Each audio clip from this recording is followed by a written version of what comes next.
O nosso tema hoje é falar do direito previdenciário e os reflexos no contratrabalho.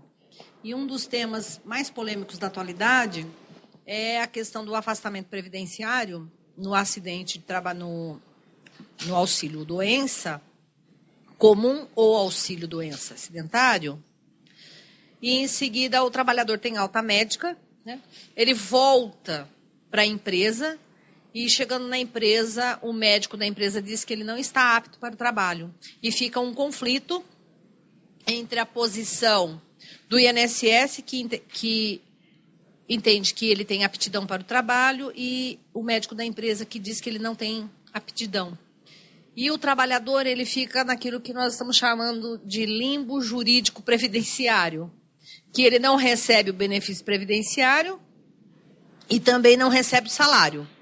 Mas existem outras questões que nós podemos debater aqui acerca dos reflexos. São muitos os reflexos do direito previdenciário no contrato de trabalho, né? Então, eu fiz aqui alguns slides, e como o nosso tempo aqui é curto, talvez não dê para fazer explanação de tudo que está aqui no Data Show. Mas, de qualquer forma, fica à disposição de vocês esses slides, né? O contratrabalho, evidentemente, traz muitos reflexos no direito previdenciário, e a recíproca também é verdadeira. Existem muitos reflexos do direito previdenciário no contrato de trabalho. Os benefícios previdenciários, eles surtem vários efeitos no contrato de trabalho, mas o principal efeito é a suspensão do contrato de trabalho, ou a interrupção do contrato de trabalho, ou a extinção. Vai depender da hipótese de qual benefício previdenciário nós estamos a tratar, né? Então, esses três efeitos, suspensão, interrupção e extinção do contrato de trabalho, essas hipóteses serão objeto de debate nesta noite. Com relação à suspensão e interrupção do contrato de trabalho, existe aí diferenças, né, entre o que é interrupção e o que é suspensão do contrato de trabalho. A doutrina classifica como interrupção do contrato de trabalho a questão da paralisação do contrato de trabalho, em que alguns efeitos do contrato de trabalho ainda continuam a existir. Na suspensão, cessam todos os efeitos do contrato de trabalho. Então, na verdade, o que ocorre é ou uma suspensão total ou uma suspensão parcial. Quando a suspensão é parcial, nós chamamos de interrupção. Quando a suspensão é total, nós chamamos de suspensão propriamente dito. Qual é a diferença? Na interrupção, o trabalhador não presta os seus serviços, a empresa não paga os salários, não é isso? Mas a empresa, às vezes, é obrigada a pagar salários, e se ela não paga salário, alguns outros benefícios a empresa tem que continuar mantendo, né? Então, por exemplo, quando o trabalhador fica afastado por auxílio-doença, os primeiros 15 dias, quem paga é a empresa. Ele não está trabalhando. Mas os primeiros 15 dias, a lei previdenciária diz que quem paga é a empresa. Esta é uma hipótese de interrupção. A partir do 16º dia, fica a cargo da Previdência, e o empregador para de pagar salários. Então, aí nós já estamos na hipótese de suspensão. Então, paralisa, né, todos os efeitos do contrato de trabalho.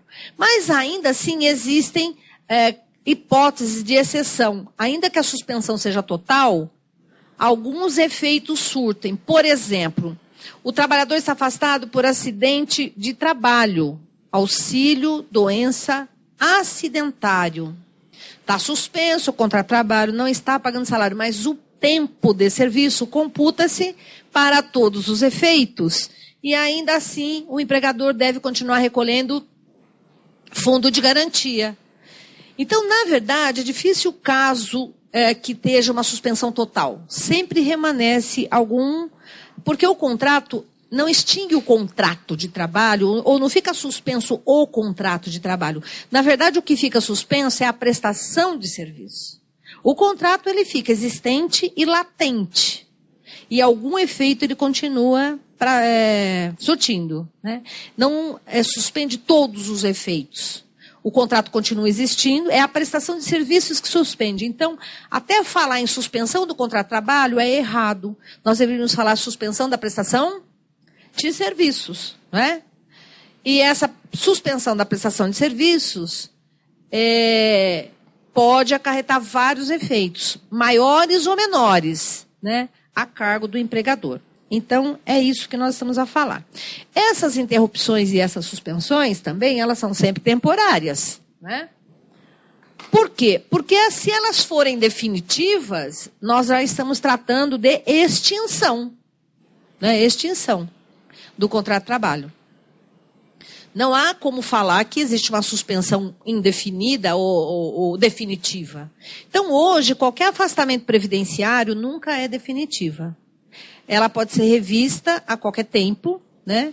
Então, antigamente nós falamos, o trabalhador foi aposentado por invalidez e nunca mais ele vai voltar. Não é mais assim. A Previdência, na aposentadoria por invalidez, pode, a qualquer tempo, chamar o trabalhador para passar pela perícia e conceder a ele alta médica. Existem até possibilidades e previsões na CLT quando há alta médica na aposentadoria por invalidez. Ainda mais hoje, que às vezes a invalidez ela não tem uma perspectiva de reversão da capacidade, mas com as novas tecnologias e tudo mais, né, células-tronco e várias outras modernidades, determinadas incapacidades que eram tidas como permanente, elas podem ter reversão hoje, né, de acordo com determinados tipos de tratamento, tá certo? Então, nós temos que ver essa distinção entre suspensão e interrupção do contrato de trabalho. Eu coloquei aqui que existem severas críticas, né, acerca da nomenclatura de suspensão do contrato de trabalho, que, na verdade, o que acontece é a suspensão da prestação de serviços, né? E, então, na suspensão ela pode ser total ou parcial. Na suspensão total, o empregador e o empregado ficam desobrigados transitoriamente das obrigações contratuais.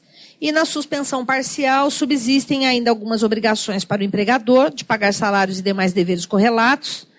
E nessa hipótese, o legislador determinou que a terminologia correta seria interrupção do contrato de trabalho, certo? Existem várias hipóteses de suspensão e interrupção do contrato de trabalho previstos em lei. Então, nós temos causas legais previstas em lei e nós temos também causas contratuais previstas em lei. Então, vejam, o serviço militar, o exercício de mandato sindical, a suspensão disciplinar, a greve, né, suspende o contrato de trabalho, o auxílio doença previdenciário, até o 15º dia, como eu disse, a interrupção, e a partir do 16º dia, suspensão, aposentadoria por invalidez, prevista no artigo 475 da CLT e no artigo 43 da Lei Previdenciária, a licença maternidade, né, também é caso. E é possível ainda a suspensão acontecer por conta de acordo entre as partes, né, por causas contratadas. Então, é possível também a suspensão bilateral, contratada, individual ou coletiva, porque pode ser também negociado com o sindicato. Nessa hipótese, as hipóteses previstas no ordenamento são aqueles casos de suspensão do contrato de trabalho, porque o trabalhador vai para cursos de qualificação e requalificação profissional. Isso também tem uma previsão na CLT, né?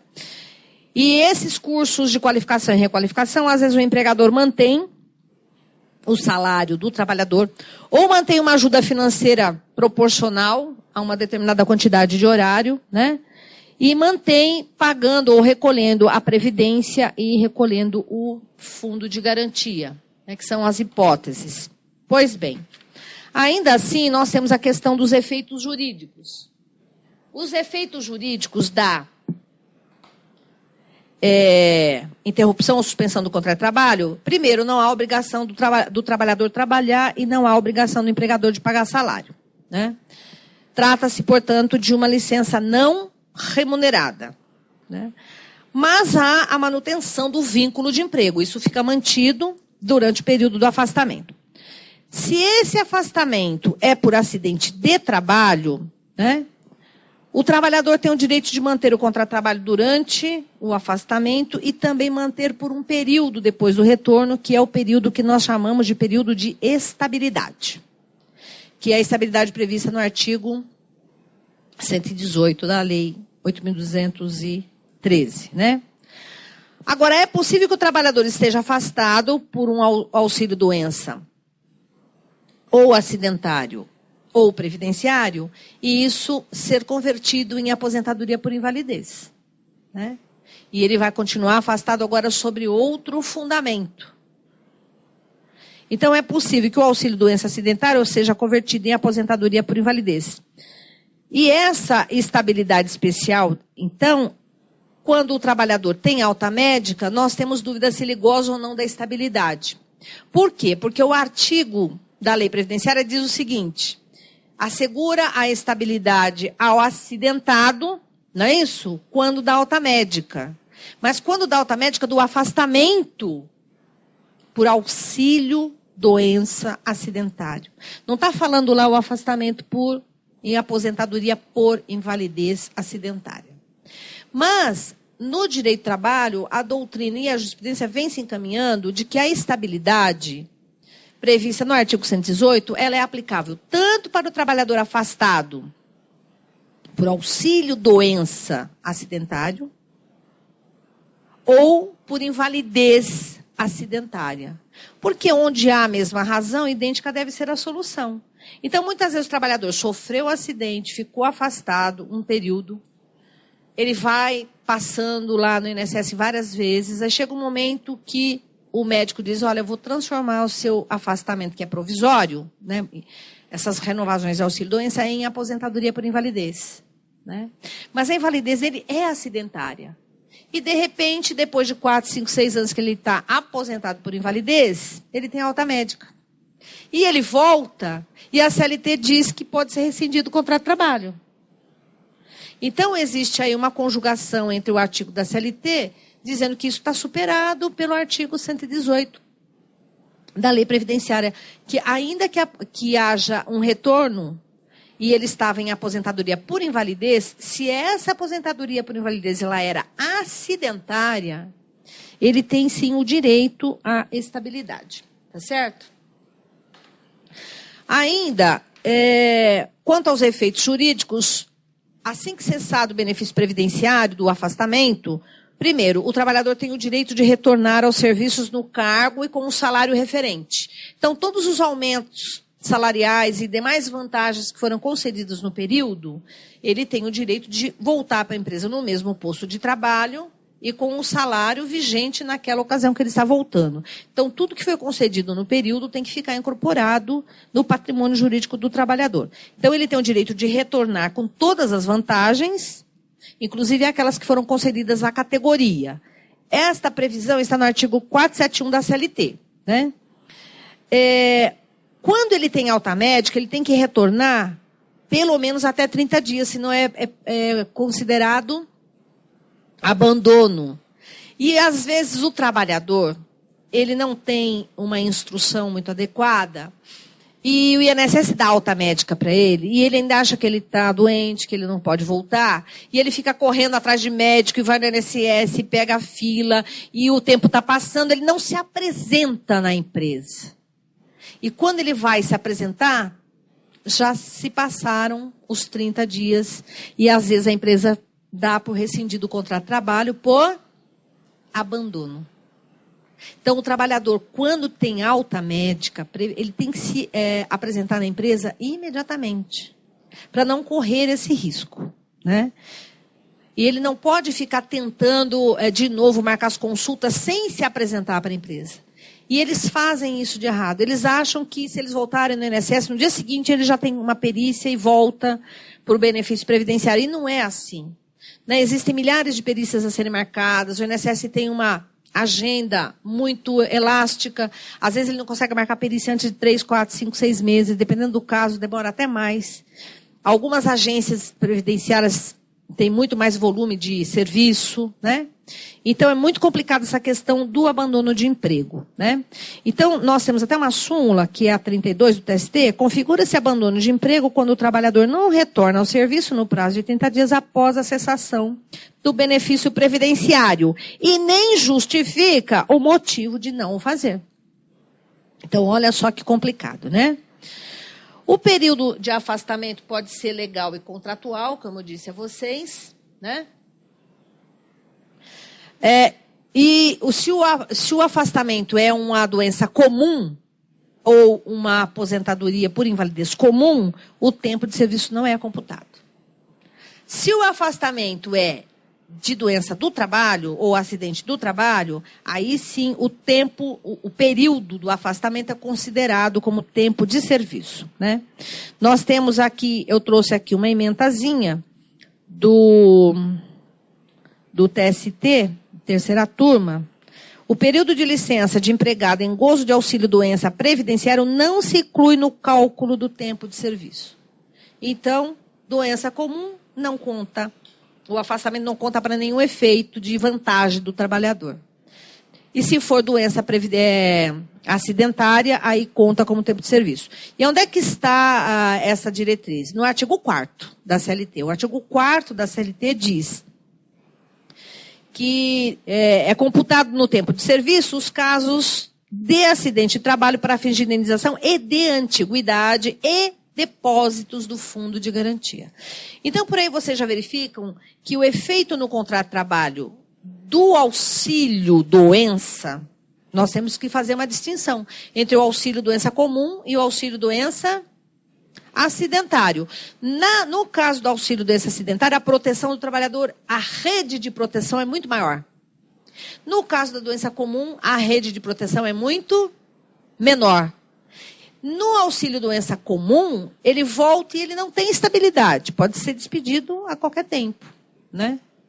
E ainda, no auxílio-doença acidentário, às vezes o trabalhador volta com alta médica, mas ele volta com determinação do INSS para readaptação. Por quê? Porque ele não está capacitado totalmente. Ele tinha uma incapacidade total, ficou afastado, aí ele se submeteu lá aos cursos de readaptação, ele adquiriu uma capacidade parcial e agora ele retorna com diretriz de readaptação. Neste caso, a empresa tem que aceitar essa diretriz do INSS de readaptação. E, às vezes, ele sofreu um acidente e isso causou a ele um defeito, né? Uma deficiência física. Então, nestas hipóteses, quando do acidente resultou uma incapacidade parcial que necessita readaptação ou resultou numa deficiência física, nós temos uma outra diretriz ainda do artigo 93 da Lei Previdenciária, que comanda que a empresa com determinado número de empregados deva ter no seu quadro pelo menos um determinado número de portador de deficiência física ou de readaptados, né? Então, neste caso, é uma outra espécie de garantia. Discute-se aí se esta garantia é estabilidade no emprego, né? E a doutrina, principalmente os acordos do TST, diz, olha, não se trata de uma estabilidade no emprego, trata-se de uma garantia social, de inserção do portador, né, de deficiência. E a empresa pode até despedir esse trabalhador, desde que contrate outro trabalhador na mesma situação, ou seja, na situação de readaptação ou de inserção de portador de deficiência, né? Agora, como é que é feito isso? Então, primeiro eu contrato um para substituir aquele que for mandar embora, ou eu mando embora e contrato outro? A lei não esclarece. Então, o que acontece na prática? O trabalhador sofreu acidente de trabalho, afastou. Quando ele retorna com a diretriz de readaptação e de inserção do portador de deficiência, né? Aí passou o período de estabilidade dele lá de 12 meses, de até 12 meses, a empresa acaba mandando ele embora e ele fica de olho se a empresa vai contratar outro portador de deficiência no lugar dele. Não contratou, eles entram com ação, alguns pedindo reintegração, outros pedem indenização, né? E alguns até pedem dano moral, porque hoje banalizou o dano moral, né? Então, se o empregador espirrou, já é dano moral. Então, tem dano moral em todas as ações trabalhistas hoje, ainda que seja de R$500, R$1.000. Então, tudo é dano moral. Então, nós temos essa outra consequência também, que é a inserção do portador de deficiência. E a empresa só pode despedir aquele se contratar outro em igual situação. Mas não em igual situação com a mesma deficiência, né? Pode ser, ele pode despedir, precisa ter a mesma equivalência. Pode despedir um portador de perda auditiva, né? Aquele é despedido e a empresa contrata outro, sei lá, um cadeirante. Mas tem essa garantia. E se a empresa não faz essa observância, aquele que foi preterido ou que foi despedido e não houve essa equivalência de contratação, pode pedir, alguns pedem reintegração e o juiz dá, alguns pedem indenização e o juiz acaba também concedendo. E alguns acabam até fundamentando a petição na despedida discriminatória, acaba provando a discriminação e ainda acabam pedindo um dano moral, né? E, às vezes, é até o Ministério Público que maneja essa ação, através de ação civil pública, porque a empresa é useira e vezeira naquela conduta, é uma conduta coletiva, reiterada, em que vários trabalhadores já passaram pela mesma situação, e a empresa não está cumprindo com a inserção do portador de deficiência, decorrente desses acidentes de trabalho e tudo mais, e acaba pedindo dano moral coletivo. Tá certo? Então, a empresa, ela tem a obrigação de inserir o portador de deficiência, ela pode inserir ele como primeiro emprego dela, primeiro empregado, ou inserir aquele que ela mesma afastou e depois retornou com indicação de readaptação. E ela pode contar aquele lá na sua cota. Entenderam?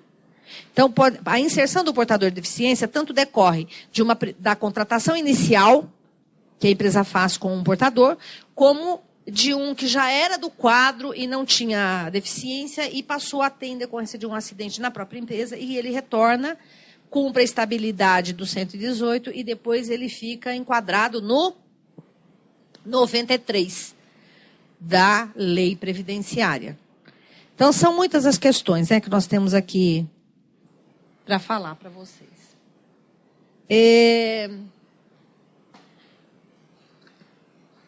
Existem aqui, deixa eu pular, porque são muitas as matérias. Eu quero falar um pouco com vocês, justamente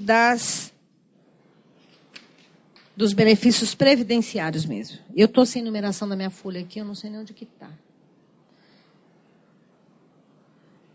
Não é aqui não, né?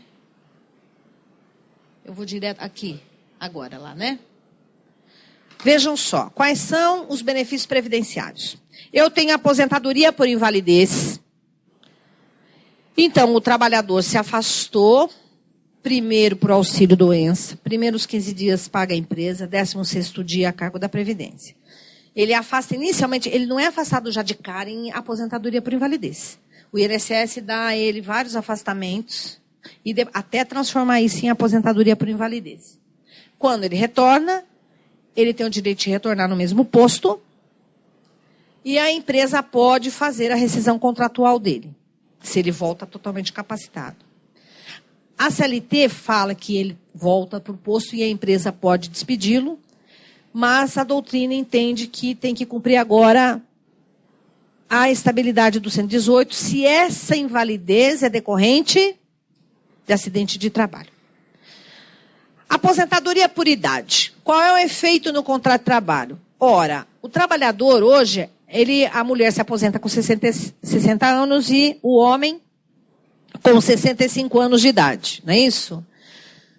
Nada impede que ele continue trabalhando, porque hoje, antigamente, era necessário dar baixa na carteira para poder entrar com o pedido de aposentadoria. Hoje, a lei previdenciária não exige mais o desligamento da empresa para poder se aposentar. Seja aposentadoria por tempo de contribuição, seja aposentadoria por idade. Então, hoje, a pessoa pode continuar trabalhando para o mesmo empregador. certo? Então, o trabalhador que se aposenta por idade, ele pode continuar trabalhando. Não tem nenhum problema. Mas, às vezes, ele não entra com o pedido de aposentadoria por idade quando ele faz 65 anos. E a lei previdenciária prevê a aposentadoria compulsória aos 70 anos. Né? E a lei previdenciária diz que a própria empresa pode dar entrada na aposentadoria compulsória do trabalhador. Não é o trabalhador que dá entrada, é a própria empresa. E há uma discussão se, nesse caso, na aposentadoria por idade compulsória, com 70 anos, se isso é causa de rompimento do contrato de trabalho. Né? Agora, como a lei previdenciária não exige mais o desligamento, se a empresa ela dá entrada, significa que ela está despedindo o trabalhador. Não é causa automática de rescisão do contrato de trabalho. Hoje, a aposentadoria não é mais causa automática da rescisão do contrato de trabalho. Entenderam? Então, com 65 anos, se o trabalhador quiser rescindir o contrato de trabalho, ele pode, mas não precisa, ele pode continuar trabalhando. Agora, se a empresa que dá entrada, quando ele tem 70 anos, a doutrina entende que a empresa está mandando ele embora. E vai pagar tudo que ele tem direito.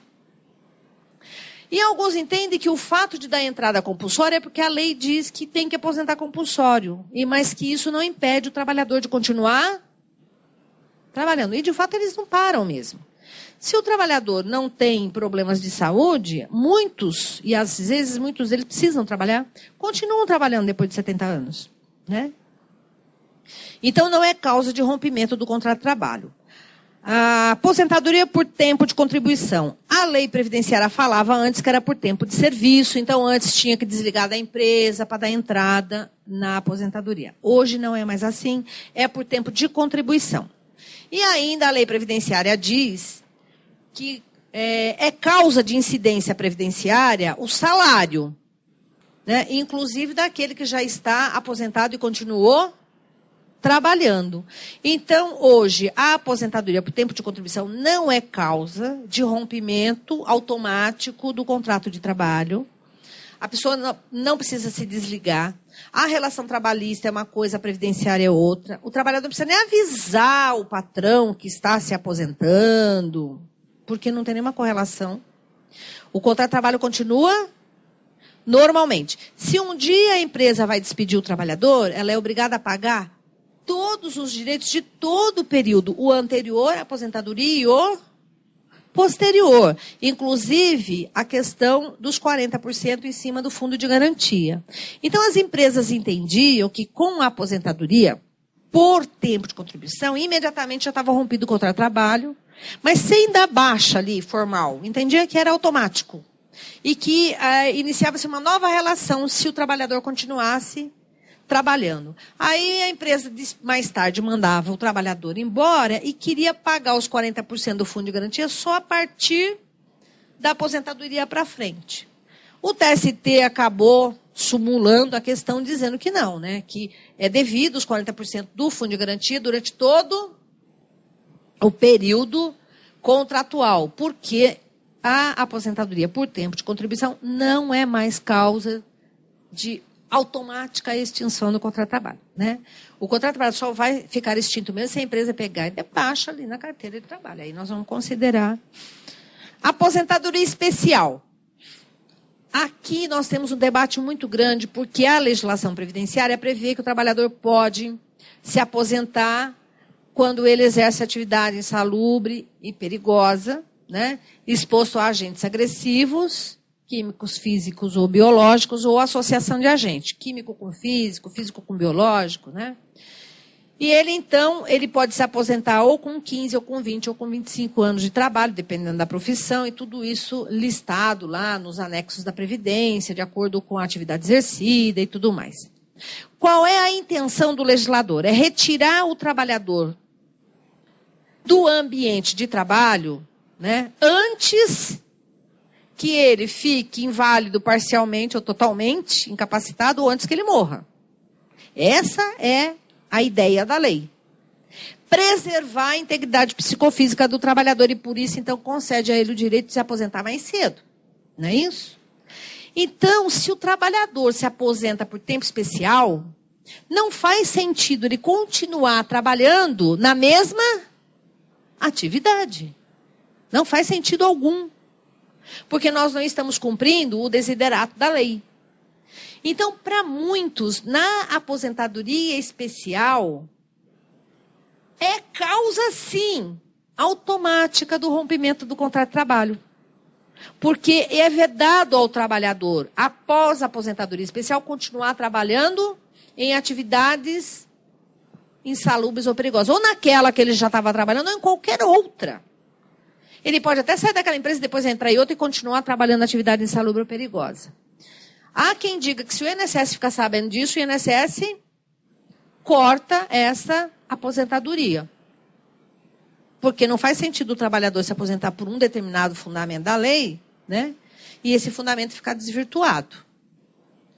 Na condição de Ministério Público, uma vez eu recebi até uma denúncia de vários trabalhadores com relação a um posto da Petrobras aí, que os trabalhadores se aposentavam mais cedo e depois eles continuavam trabalhando, mas não agora como empregado, mas agora com aquela contratação em comissão, cargo em comissão, aquelas coisas todas. E todos eles estavam aposentados por tempo especial e não saíram do mesmo trabalho. Então, continuavam trabalhando na mesma função, né? Então, é muito discutível. Só que nós temos um problema muito grave que ninguém fiscaliza.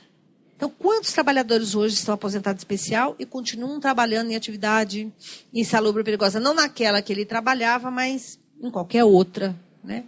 E há quem diga, olha, ele não está impedido totalmente de trabalhar. Ele pode voltar a trabalhar, mas desde que a atividade que ele exerça seja uma atividade salubre, né?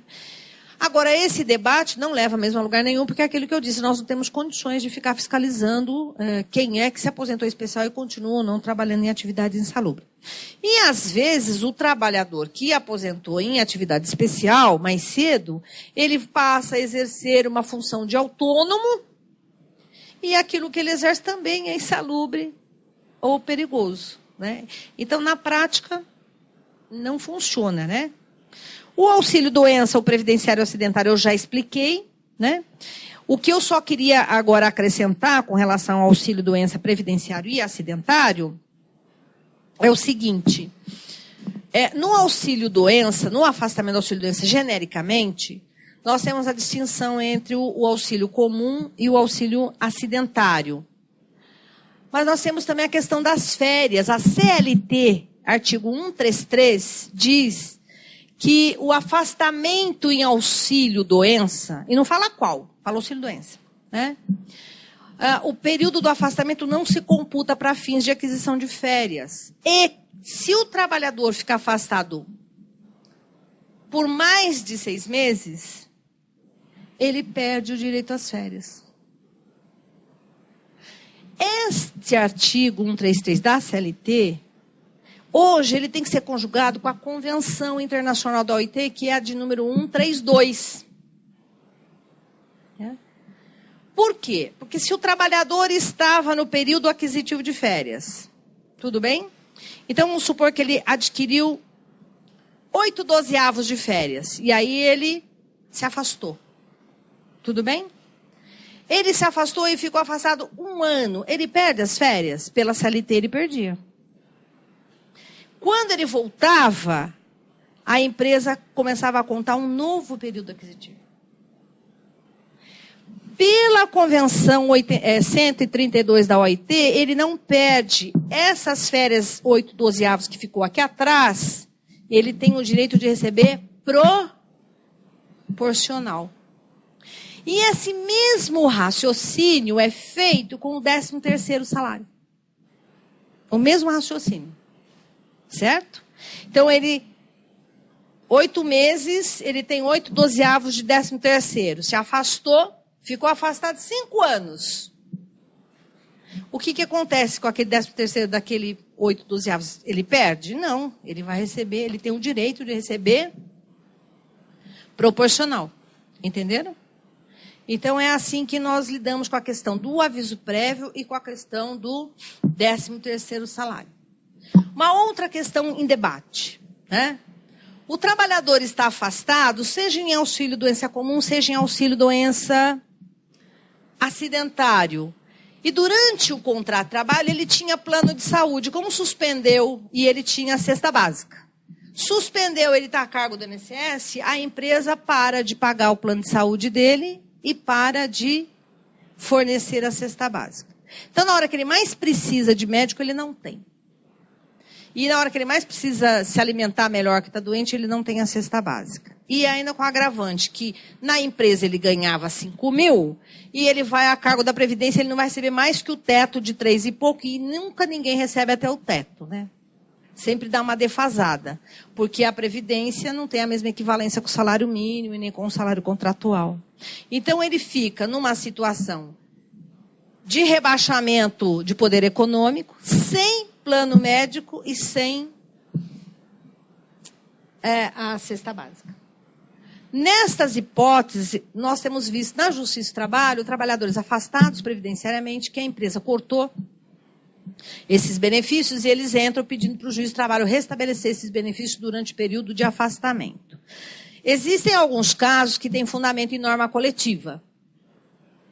Mas existem alguns casos que não têm fundamento em norma coletiva e o juiz acaba aplicando o princípio da dignidade da pessoa humana, o princípio da fraternidade, da solidariedade e vários princípios constitucionais da dignidade da pessoa humana e tudo mais, e determina que a empresa mantenha a cesta básica e o plano de saúde durante esse interregno, até porque o contrato de trabalho ele está suspenso à prestação de serviço e não o contrato em si. O contrato está vigente e latente, né? E muitos acordam já nesse sentido de conceder o plano de saúde e a cesta básica e às vezes algum outro benefício qualquer. Uma outra questão é que ele tem lá, ele ganha 5 mil e está na Previdência ganhando, sei lá, a média de tudo que ele contribuiu dá 1.500. Então ele teve um rebaixamento. Às vezes, o sindicato negocia com a empresa a complementação do auxílio-doença. Se o empregado ficar afastado em auxílio-doença, a empresa vai complementar o salário, né, aquilo que ele vai receber do INSS e o que ele estaria ganhando na empresa, a empresa vai complementar. Evidente que se a empresa complementar, ela vai ter que recolher o fundo de garantia, tudo por agora com esses complementos, né? Por esses complementos. Quando é auxílio-doença comum, não é obrigado a recolher fundo, na verdade, mas se tiver o complemento, a empresa vai ter que recolher fundo. Então, não é absoluta essas afirmações. Só tem que recolher fundo se for afastamento acidentário. Não é assim. Às vezes, no afastamento comum, também tem que recolher fundo, se tiver previsão de norma coletiva, mandando a empresa complementar. Se a empresa complementa, é salário. Se é salário, tem que recolher fundo. Entenderam? E não só fundo, né? Não só fundo, tem que recolher todos os encargos. Uma outra questão desses afastamentos é o contrato a prazo. Porque tudo isso que a gente está discutindo, nós estamos aqui partindo da premissa de um contrato por prazo indeterminado. E se o contrato é a prazo, se o trabalhador é temporário, né? Então, o trabalhador foi contratado, contrato a prazo, 1 ano. Trabalhou 6 meses, né? Afastou. E ficou mais 1 ano e meio afastado. Como é que eu faço com esse contrato? Quando ele volta, ele cumpre o resto do prazo, ou o prazo eu começo a contar já junto com o afastamento previdenciário, e quando ele volta já está rompido o contrato. Essa questão também não é de fácil solução. O que se diz é uma questão de lógica. Eu não posso acumular no mesmo prazo o decurso de duas causas diferentes. Então, se a lei diz que está suspenso o contrato de trabalho, está suspenso. Tudo bem? Está suspenso. Então, se eu suspender, eu não conto. Contratei o trabalhador por 1 ano, trabalhou 6, ficou afastado 1 ano e meio, eu só conto 6, suspendeu, eu não conto nada. Quando ele volta, ele trabalha mais 6 e terminou. Tá certo? Porque não posso contar concomitante. Alguns dizem que esse raciocínio é válido quando o afastamento é acidentário, porque até quando ele volta, discute se ele tem ou não estabilidade. Então, ele trabalha 6 meses, suspende, fica 1 ano e meio afastado, volta, cumpre 1 ano de estabilidade. E aí, cumpre os outros 6 meses do contrato a prazo? Agora, outros dizem, não, mas o afastamento não conta como tempo de serviço se for acidentário? Se for acidentário, ele trabalhou 6 meses, suspende, mas como conta como tempo de serviço, está também correndo concomitante. Quando ele volta já... Não, correu os outros 6 meses, ainda que ele esteja afastado, a empresa já pode dar por rescindido o contrato de trabalho. Outra questão. O trabalhador está no prazo do aviso prévio. E no prazo do aviso prévio, ele tem um afastamento previdenciário ou acidentário. Se for um afastamento de acidente comum, de doença comum, há quem diga que suspende o contrato de trabalho, né? Quando ele volta, ele cumpre o resto do aviso prévio. É a mesma coisa do contrato a prazo. Por quê? Porque o aviso prévio transforma o contrato por prazo indeterminado em contrato por prazo determinado. Então, o raciocínio é o mesmo. Mas se ele está no prazo do aviso prévio e ele é afastado por acidente, quando ele volta, ele tem estabilidade? Teria os afastamentos previdenciários o condão de prorrogar o contrato a prazo e de prorrogar o cumprimento do aviso prévio, né? Então, existe também uma afirmativa de que o contrato a prazo não comporta estabilidade. Todo mundo fala isso, não é? Mas existem algumas decisões do TST que diz que ainda que o contrato seja a prazo, se decorrer de acidente de trabalho, ele tem direito à estabilidade, sim, quando ele volta, porque a lei previdenciária não distingue entre contrato a prazo ou contrato por prazo indeterminado. E a finalidade da lei é proteger o trabalhador nesse momento de infortúnio. E estaríamos nós desprotegendo, né, se quando desse alta médica a ele, já jogasse esse trabalhador no mercado de trabalho, né, nesse tipo de situação. Então, são muitas questões que nós debatemos a respeito. Deixa eu passar aqui. Que nem dá tempo de conversar tudo hoje. Aqui são as outras prestações contempladas na lei, que para nós aqui não, abono anual, auxílio funeral, natalidade, os benefícios que foram extintos, né, ó. Eu só pus para fins didáticos, mas não tem aqui tanta importância prática para nós como reflexo num contrato de trabalho. É que esse data show, ele também é de direito previdenciário, que eu também dou aula de direito previdenciário, né? Então, tem aqui que eu falei da aposentadoria por invalidez e o contrato de trabalho. Eu vou passar até o final. E eu vou aqui falar para vocês dos outros benefícios. Agora, o que dá problema, o salário maternidade. A gestante, todo mundo sabe, ela tem estabilidade desde a concepção até 5 meses após o parto. Isso está na lei previdenciária, no artigo 10 do ato da disposição constitucional transitória.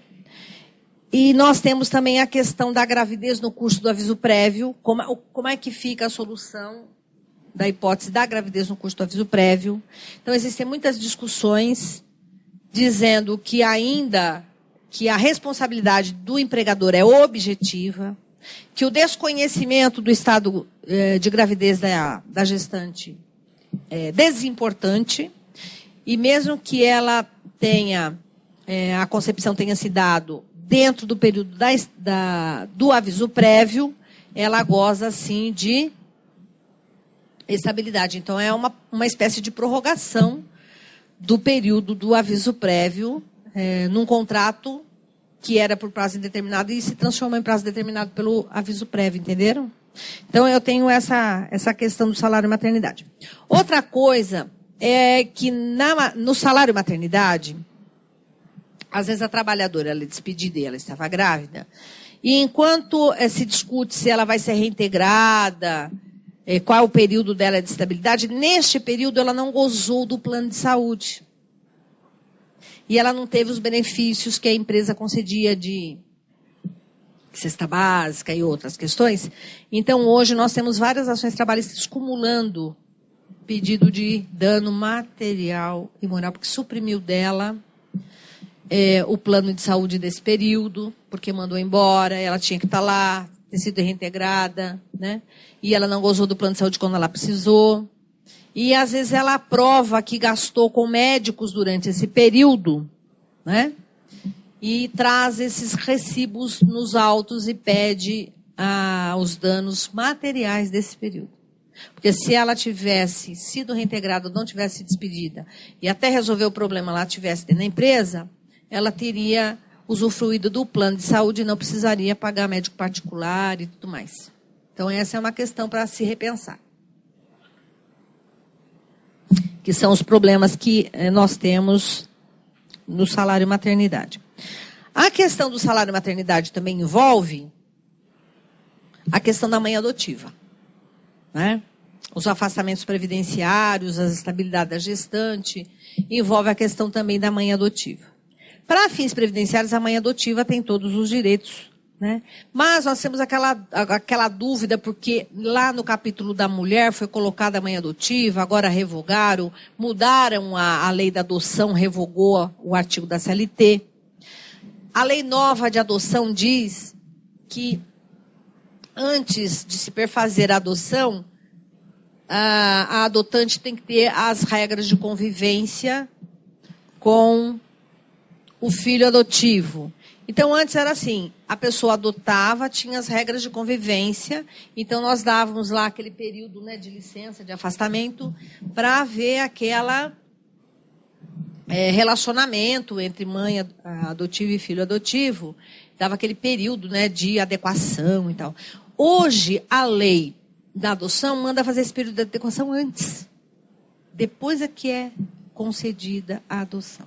Então, tem essa discussão se ela tem ou não direito hoje desse período de licença, porque a lei da adoção mudou. Outros dizem que o fato de ter sido revogada a lei, o artigo da CLT, pela lei previdenciária, significa que houve uma igualização de mãe biológica com mãe adotante. Não tem mais aquelas diferenças de licença em razão da idade da criança. Porque a mãe biológica, ela tem lá as licenças da gestante por causa do recém-nascido. A mãe adotiva, às vezes ela adota com várias idades. A criança pode ter qualquer idade. Então, a lei fazia previsões de afastamentos de acordo com a idade. Então, há quem diga que a revogação da CLT não significa que suprimiu o direito da mãe adotiva. Muito pelo contrário, houve uma ampliação que a mãe adotiva hoje tem os mesmos direitos de uma mãe biológica, independentemente da idade da criança. Então, não tem os períodos que foram suprimidos, né? Mas nós temos inúmeros debates acerca desse tema. Por quê?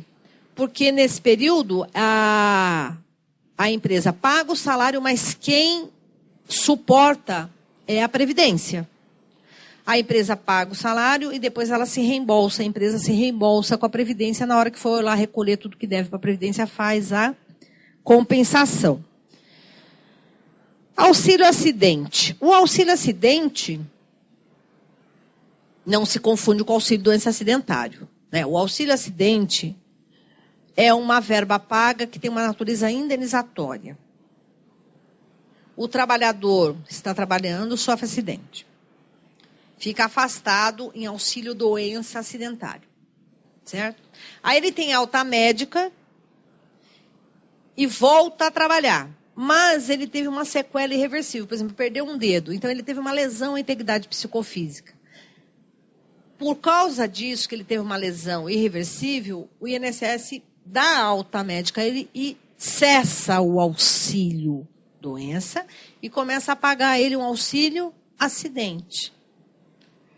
A razão de 50% da média de tudo que ele contribuiu, né? Então, vejam, o trabalhador ganhava 3 mil na empresa, ficou afastado pela Previdência, recebendo 1.000, porque a média dele, tudo que ele contribuiu, deu 1.000. Aí ele perdeu um dedo, ficou com uma sequela irreversível, voltou a trabalhar. Ele volta na empresa ganhando os 3.000 dele, e mais 500, que é 50% da média, né, de tudo que ele contribuiu. Ele pode acumular, né, o salário dele mais aqueles R$500 que eu dei exemplo. Quando ele se aposenta, né, o INSS vai pagar para ele de aposentadoria a média dos 3.000 lá que ele ganhava na empresa e mais os 500 do auxílio acidente. Só que aí quando ele se aposenta, acessa o auxílio acidente. Por quê? Porque não pode acumular auxílio acidente com aposentadoria, né? Ou não é possível acumular benefícios previdenciários, né? O único benefício previdenciário que é acumulável é o salário família. Então, é possível estar aposentado, continuar trabalhando ou voltar a trabalhar, e se o trabalhador preencher as condições, ele recebe a aposentadoria mais o salário família, que também é um benefício previdenciário. Pensão por morte, né? O que causa no contrato de trabalho? A morte causa a extinção do contrato de trabalho, né? Agora, por impossibilidade física da prestação de serviço. Então, quando há a morte do trabalhador, quem vai receber, evidentemente, os benefícios previdenciários são os dependentes, né? E a morte do trabalhador, seja uma morte por motivos comuns ou por doença ou acidentária, causa a extinção do contrato de trabalho, né? Auxílio reclusão. O trabalhador está trabalhando e, de qualquer modo, ele teve uma prisão decretada e foi recolhido à prisão. Há uma certa impossibilidade física da continuidade da prestação de serviço. Quem recebe o auxílio reclusão são os dependentes do segurado e não o segurado.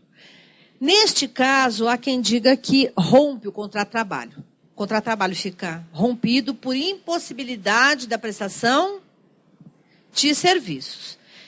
É lógico que nada impede o empregador considerar aquele período como licença não remunerada e aceitar o trabalhador de volta nos seus quadros, assim que esse trabalhador for solto, né? Teve um caso que eu atuei, que o trabalhador foi preso por causa da empresa, porque a empresa que determinou que ele fizesse determinada conduta lá, e ele fez em proveito da empresa, mas só que o que ele estava fazendo era crime, né? E, neste caso, a empresa manteve o salário dele, manteve tudo, porque ele estava pagando lá por um crime que ele cometeu por determinação, né? E era um crime ligado com fraude do fisco, essas coisas. Negócio de contabilidade, né? Então, há quem diga que a prisão, e em decorrência desse auxílio reclusão, que é uma espécie de benefício previdenciário, né? O auxílio reclusão não tem nenhuma influência no contrato de trabalho, é tudo a cargo da Previdência. Mas é um fato que altera a execução do contrato. E aí a gente discute se tem ou não suspensão do contrato de trabalho, se é extinção, qual é a figura que causa essa questão do trabalhador ser preso e a família receber auxílio reclusão, né? Eu trouxe aqui uma sentença, até para discutir com vocês. Até que horas que nós temos? Tem mais meia hora de palestra. Eu dei uma acelerada aqui, né? Olha só, tem aqui um caso que é de Minas Gerais. O trabalhador, ele diz o seguinte, que ele voltou do auxílio previdenciário, do benefício previdenciário, né? Ele ficou afastado e quando ele voltou, o INSS deu alta médica e ele voltou e a empresa submeteu ele a uma perícia readmissional, que a empresa chama, e o médico da empresa disse, olha, você não pode voltar a trabalhar. E esse trabalhador ficou andando de lá e de cá e, no fim, ele ajuizou uma ação na Justiça do Trabalho. E ele pediu a reintegração ou a indenização. as verbas rescisórias. E ainda pediu dano moral, porque ele ficou andando de lá para cá, ninguém resolveu o problema dele, né? Aí o juiz diz assim, ao apresentar para retorno ao trabalho, ele ficou afastado em 2005, e ele se apresentou de volta ao trabalho em 2009. Ao se apresentar para retorno ao trabalho em 5 de 2 de 2009, o reclamante foi considerado inapto pela reclamada em razão do atestado médico. Todavia, a Previdência Social não reconheceu a sua incapacidade conforme se vê de folha astral. Segundo o médico com a qual o reclamante vinha realizando o tratamento da sua enfermidade, o fato é que ele não pode trabalhar em atividade que exija manipulação de objetos cortantes, ou seja, o corte de cana, podendo, porém, ser readaptado ao trabalho em função que não ofereça risco. Lamentavelmente, como o reclamante não detém garantia no emprego, a reclamada não tem obrigação legal de promover a sua readaptação. Por quê? Porque o afastamento dele foi por doença comum e, por via de consequência, admitir o seu retorno ao trabalho. Entretanto, não é admissível que o contrato de trabalho do reclamante fique em aberto. Se a Previdência já reconheceu que ele não pode trabalhar, né, mas ele manifesta a sua intenção de continuar trabalhando, mas a reclamada não quer que ele continue trabalhando, então, para colocar um fim nesta situação de incerteza, dou por rescindido o contrato de trabalho do reclamante. Então, o juiz ficou também sem uma saída, porque a empresa não queria o trabalhador lá, não era acidente de trabalho. O trabalhador queria voltar e a empresa não deixava ele entrar. E a solução que o juiz deu aqui foi de considerar uma rescisão praticamente indireta, né? A empresa não quer mais que ele volte, então a empresa é que está despedindo. E determinou aqui o pagamento de todas as verbas trabalhistas rescisórias e ainda determinou aqui um pagamento de dano moral, né? Por evidente, o sofrimento causado ao reclamante diante dessa situação de incerteza, bem como a ausência de percepção de rendimentos ou verba rescisória. Considera-se existente um dano in re ipsa, sendo dispensável qualquer outra prova quanto à sua ocorrência. Dessa forma, considerando as condições pessoais do reclamante, o porte econômico da empresa, né, arbitra-se indenização por danos morais de R$3.000. E essa decisão, eu peguei aqui o acórdão do tribunal desse mesmo caso, né? Que isso que eu li para vocês é a sentença de primeiro grau. E aí a ementa do tribunal, TRT da terceira região. Juiz Antônio Fernandes Guimarães. Afastamento previdenciário, empregado considerado apto para o trabalho pelo INSS e inaptidão constatada no exame de saúde ocupacional. Indefinição quanto à situação do contrato de trabalho, meios de sobrevivência do trabalhador, culpa da empresa. E deu, então, a rescisão indireta. Esse é um caso.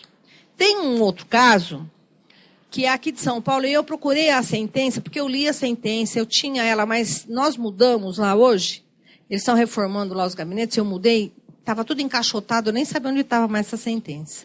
E eu procurei no site lá na intranet, não consegui achar, mas tem uma sentença de juiz aqui de São Paulo, eu não me lembro se de Campinas ou daqui, que deu uma solução diferente, né? O trabalhador estava nessa situação de limbo jurídico previdenciário que nós falamos, e o trabalhador entrou com uma ação lá na Justiça Federal, pedindo uma tutela antecipada de restabelecimento imediato do benefício previdenciário, até que se decidisse, na perícia médica agora, no juízo, se ele estava ou não capacitado para o trabalho, porque o INSS entendia que ele estava inapto. E ele, então, recorreu administrativamente no INSS, mas ele vai ficar esperando até quando? Como a situação dele ficou assim, sem resolver, ele foi para o Judiciário Federal, pediu lá uma liminar, uma tutela antecipada para restabelecimento imediato do benefício previdenciário. E o juiz negou a liminar, dizendo que ele não poderia dar o imediato restabelecimento do benefício previdenciário antes da perícia médica judicial que o juiz tinha designado para uns 4, 5 meses depois. Aí o trabalhador falou assim, meu Deus, como é que eu vou viver até lá? E ainda com o agravante de que ele achava que estava doente, tinha que continuar tomando remédio, e ele não tinha o dinheiro nem para comprar os remédios. Então, às vezes, a Justiça Federal não dá a resposta adequada para o trabalhador na esfera previdenciária. Eles não conseguem, às vezes, uma liminar ou uma tutela antecipada lá no Judiciário Federal, porque o juiz federal acha que tem que aguardar a perícia judicial e tudo mais. E isso agora está descambando aqui para a Justiça do Trabalho. Né? São muitas as ações ajuizadas aqui na Justiça do Trabalho, agora contra o empregador, para que o empregador arque com os salários até que essa situação seja definida. Então, essa sentença que eu vou dizer a vocês que tem, mas que eu não consegui achar para trazer aqui, é o seguinte, o juiz disse o seguinte, olha, o contrato de trabalho do afastamento previdenciário fica suspenso. Quando o trabalhador tem alta médica, estando ele apto ou não para o contrato de trabalho, a suspensão terminou. O contrato, ele volta ao seu normal, ele entra em marcha. Ora, se ele entra em marcha, já está correndo salário. Salvo se o trabalhador não se apresentar na empresa. Aí vai dar abandono. Mas se ele se apresenta com prova inequívoca de que ele se apresentou, o contrato de trabalho deixou de ficar suspenso e já entrou em marcha. Então, é devido o salário. O que a empresa, então, já está a cargo da empresa. Então, o juiz está mandando a empresa, liminarmente, colocar em marcha a folha de salário do trabalhador, até que a situação seja definida. Então, o que a empresa pode fazer é receber, lógico, por força de liminar, porque, por conta própria, a empresa acha que corre risco, né? Pega por força de liminar, recebe o trabalhador e, em seguida, já faz encaminhamento de volta desse trabalhador para a Previdência novamente, para passar pela perícia. E aí, se o trabalhador já está com pedido de perícia, ele teve alta médica, já entrou com outro pedido de perícia, ele vai receber, se ele continuar afastado, que eles entenderem que ele vai continuar afastado, ele vai receber o benefício previdenciário desde o pedido. Então, para não acumular, e aí ele vai receber todos os atrasados da Previdência, para não acumular o salário que ele recebeu da empresa, por força de decisão judicial, e mais o benefício previdenciário do mesmo período, o juiz coloca na sentença que o trabalhador tem que pegar esse dinheiro da Previdência e repassar para a empresa para fazer uma espécie de compensação. Agora, veja, tudo isso aí é na premissa de que o INSS vai pagar os atrasados e vai restabelecer o benefício. Mas e se o INSS não restabelece o benefício? Né? A empresa pagou salário, mas o trabalhador não trabalhou. Né? Neste caso, é possível falar, olha, então depois a empresa vai descontando, sei lá, 10% por mês, 20%, 30% do salário por mês, até fazer a compensação. Alguns juízes entendem que é possível fazer isso. E lógico que a empresa, logo a seguir, vai mandar esse trabalhador embora e acaba fazendo a compensação em cima da verba rescisória. Né? Então, se ficar, o bicho come, se correr, o bicho pega. Né? E o trabalhador fica nessa indefinição. Na prática, é o seguinte, antes tinha alta programada, o trabalhador ficava afastado, e o médico do INSS dizia assim, olha, o senhor vai ficar afastado por 3 meses, no dia 30 de março já está com alta médica, sem saber se o fulano estava apto ou inapto. Contra essa alta médica programada, nós tivemos várias ações trabalhistas, várias ações previdenciárias, parece que teve uma ação civil pública do Ministério Público, que era para cessar essa questão de alta médica programada. Agora, se o trabalhador, ele tem uma perícia marcada e ele não sabe se vai ter alta ou não, né? O que é aconselhável é que antes dele ir para aquela perícia, ele já redesigne outra. Por quê? Porque aí o INSS, se ele já tiver outra perícia designada, o INSS mantém o benefício. Então, tem algumas saídas que são previdenciárias, mas administrativa. Mas isso também vai depender do posto do INSS, porque o posto do INSS trabalha de um jeito, outro posto do INSS trabalha de outro jeito, né? Então, vai depender do médico, como é que é o comportamento em determinadas agências. Então, é tudo muito inseguro. E é isso que nós temos, né? Essa situação de conflito. E ainda, às vezes, o trabalhador ajuizando ação concomitante na esfera federal contra o INSS e na esfera trabalhista contra o empregador. E aí ele joga com a sorte. Olha, aquele que der certo, né? Então, veja só quantas indefinições que nós temos, né? É preciso assentar uma regra única para esse trabalhador, né? Como é que vai ser colocada essa questão? Então, às vezes, o trabalhador dá por rescindido o contrato de trabalho, outras vezes ele pede dano moral para se ressarcir. Mas, na realidade, nada repara aquela falta do caráter alimentar do salário no dia a dia, né? Não tem nada que repara isso. E numa hora que o trabalhador mais necessita, né? E nós não vemos uma saída no ordenamento jurídico. A única saída, né, que eu penso assim, que seria mais viável seria uma tutela antecipada na área federal, colocando em manutenção o benefício previdenciário até a próxima perícia. Que eu acho que seria a mais consentânea, né? A resposta deveria vir do Judiciário Federal Previdenciário, né? Alguns juízes lá são sensíveis e acabam tomando essa posição. Porque na esfera trabalhista há alguma resposta, mas às vezes fica a cargo do empregador, né? E o empregador, no final das contas, nós protegemos, mas no final das contas há uma desproteção, porque esse trabalhador acaba perdendo o emprego fatalmente, né?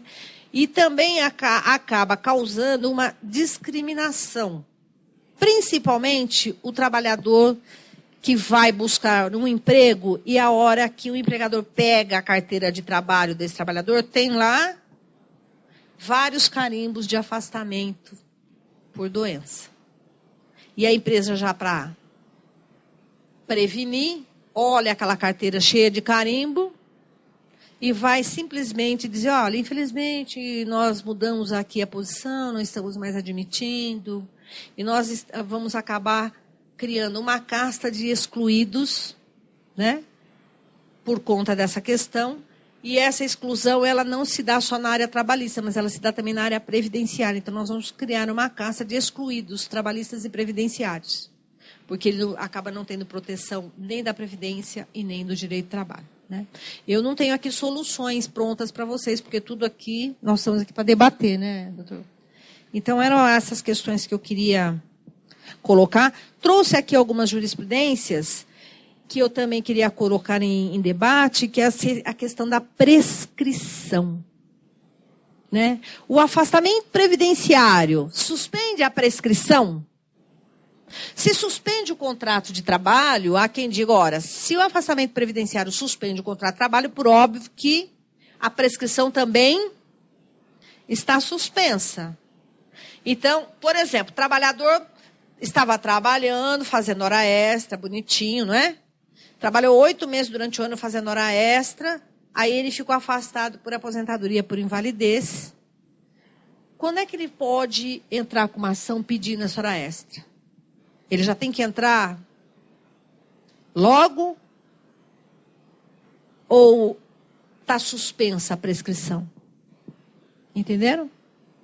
Então, também é muito dividida a questão de que se a prescrição ela suspende ou não no curso da suspensão do contrato de trabalho por força de afastamento previdenciário, né? Há quem aplique o Código Civil, alguns juízes aplicam o Código Civil, dizendo que não corre prescrição pendendo condição suspensiva. E entende que suspensão do contrato de trabalho é uma condição suspensiva. Mas, majoritariamente, a doutrina se inclina e a jurisprudência também do TST se inclina no sentido de que o afastamento previdenciário não interrompe nem suspende a prescrição. Eu trouxe aqui um acórdão do ministro Aloysio Correia, né, que foi publicado em 4/4/2008. Prescrição, suspensão do contrato-trabalho, auxílio-doença e aposentadoria por invalidez. O entendimento majoritário desta corte firmou-se no sentido de que não há suspensão, né, na interrupção do prazo de prescrição pelo fato do reclamante receber auxílio-doença. Outro do ministro Alberto Luiz Bresciani.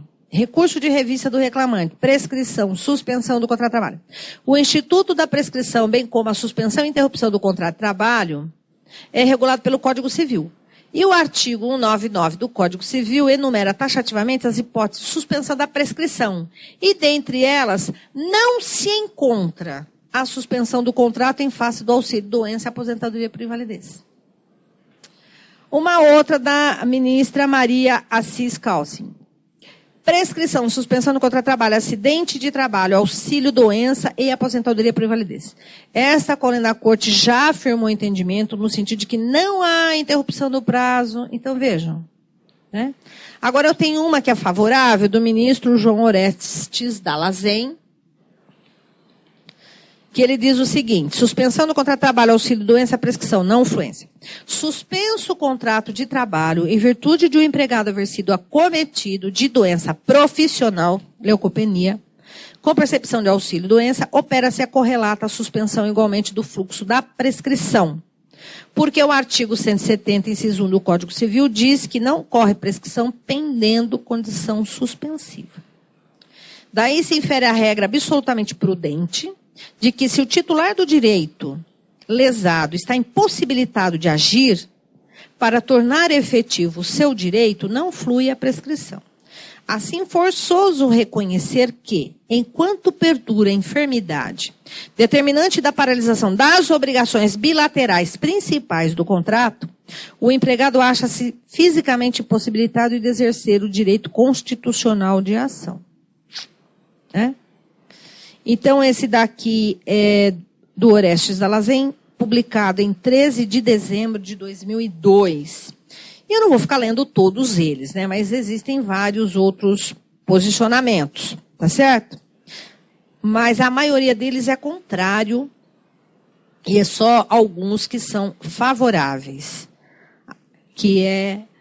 Agora, veja, às vezes o afastamento previdenciário é porque o trabalhador está, inclusive, com alguma doença psíquica que ele não tem nem condições, né, de conhecer a realidade. Né? Então, não corre prescrição contra o incapaz. Não só o incapaz por conta da idade, mas o incapaz é físico e mental. Né? Então, aqui... singelamente falar que não corre prescrição sem saber nem o tipo de doença do indivíduo, não é? Qual é o motivo do afastamento? E outra, se o afastamento é por acidente de trabalho, nós vamos penalizar o trabalhador ainda. Quer dizer, ele já sofreu o acidente de trabalho e ainda vai ser penalizado com o custo da prescrição. Então, eu acho também que é uma questão que nós temos que fazer uma reflexão acerca do tema. Né? Estamos encerrando? Encerrando. Então, pessoal, agradeço a todos muito obrigado, e despedimos por aqui.